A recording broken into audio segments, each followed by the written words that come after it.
This is how you film a simple dramatic cinematic shot. Of course, you're going to need a camera, lighting on a stand, in my case, 2 lights to make it more cinematic, cardboard, sellotape, and a tripod for stabilization.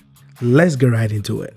So this happens to be a shot that I'm making for a film that I'm working on for this year. I've spoken about it earlier, and yeah, it's gonna be a blast to actually show it to you guys. I'm gonna show you some behind the scenes very soon so that you can have a look at the film, how it's going to turn out. All right, so let's get right into this video once again. What I'm going to talk about is quite very simple because I try to make things very simple for you guys to follow suit. If you want to, of course, try it out.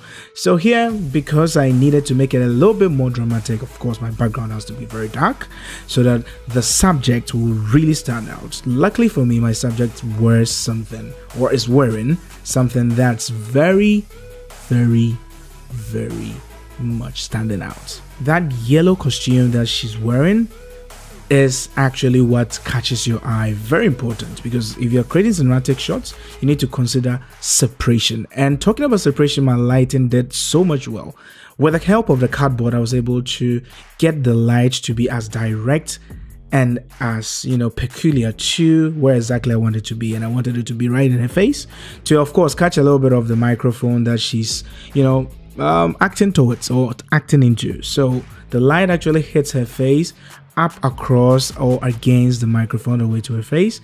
Then the light coming from behind is to, of course, create another separation from the background to my subject, so that when my camera shoots from that direction where the subject is in a side view, she can actually stand out a little bit more than it may seem to be. All right, so basically that was it, you know.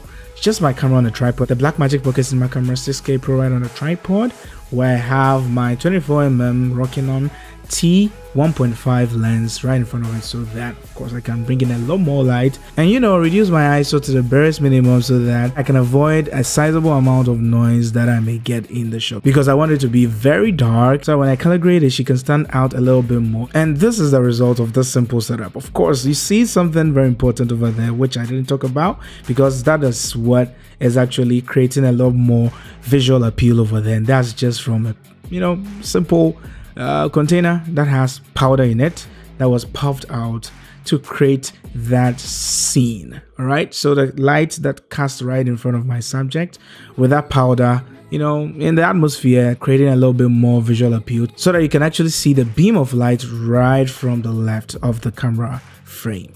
And basically that's how I went about this particular shot. This is just one of the many shots that I took, but this is much more dramatic. It came up as the last thing that we could do, and yes, I cared to, you know, share it with you guys so that if in case you want to try it out, that is simply how you can go about it. So thank you very much for watching this video to the very end. If you enjoyed it, please give it a thumbs up, subscribe to my channel, and turn on the post notification button for more future videos that are as informative as this one, and of course share it. And I'm gonna catch you next time in the next video. Have a wonderful day. See ya.